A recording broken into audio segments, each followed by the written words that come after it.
कुछ गुरुदेव ने कहा अगर हमारी आंख में भी कोई लोहे की सलाका चुभोवे तो भी चू नहीं करना चाहिए, नहीं करना चाहिए, रोना नहीं चाहिए। कहा लेकिन करके दिखाया ही नहीं। 7 नवंबर 1966 को गोवंश को लेकर जो तांडव नृत्य हुआ दिल्ली जंतर मंतर पर, उस समय में हिमालय बद्रीनाथ से पैदल चलकर आया था उस अभियान में भाग लेने।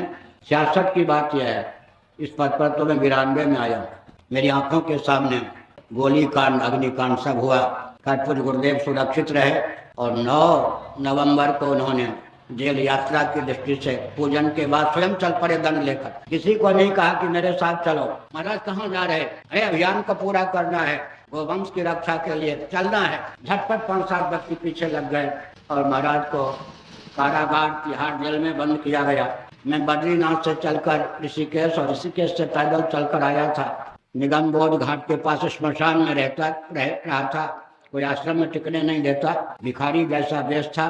लोग समझते थे कोई विक्षिप्त होगा, पांव फूला हुआ था, सवारी पर चलता नहीं था। मैंने 9 नवंबर को सत्याग्रह किया। 52 दिनों तक मैं भी तिहाड़ जेल में था।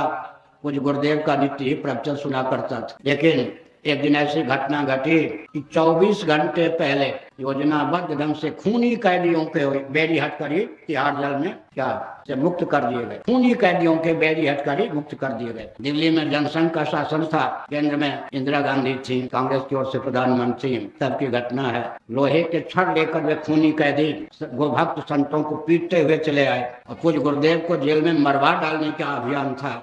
2-3 संतों ने महाराज को ढक लिया, फिर भी महाराज की आंख में लोहे का सलाका चुभ गया। जो कहा था हुआ या नहीं? बहुत वेदना थी। कालांतर में ज्योतिष पीठ के जगत गुरु शंकराचार्य श्री कृष्ण बोधाश्रम जी महाभाग ने कहा आपकी आंख चली जाए हमको पसंद नहीं, आप अंग्रेजी दवा लेते नहीं, इंजेक्शन लेते नहीं, आप समर्थ हैं। भगवान सूर्य की धारणा करके हम लोगों के ऊपर अनुग्रह करके अपनी आंख की रक्षा कीजिए। मुझे गुरुदेव ने सूर्य की धारणा की, लेकिन देह त्याग के 1 महीने पहले आंख में पीड़ा हो गई।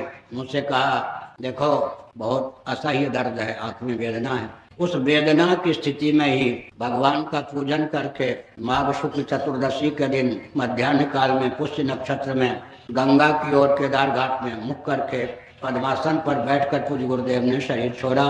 तो आंखों में गोवंश की रक्षा के लिए शूल चुभोने वाले महापुरुष, जिनकी आंखों में स्वतंत्र भारत में लोहे की सलाका आंख में चुभोए गए, जिनकी आंख में लोहे की सुई चुभोई गई, उन महापुरुष के हम शिष्य हैं, जिन्होंने कहा था हमारे प्रभु राम भद्र के चरण में अगर कुछ कांटे चुभते हैं, हमारी आंख में कुछ कांटे चुभ जाएं धर्म की रक्षा के लिए, फिर भी हमको आह नहीं करना चाहिए। वो करके दिखाया।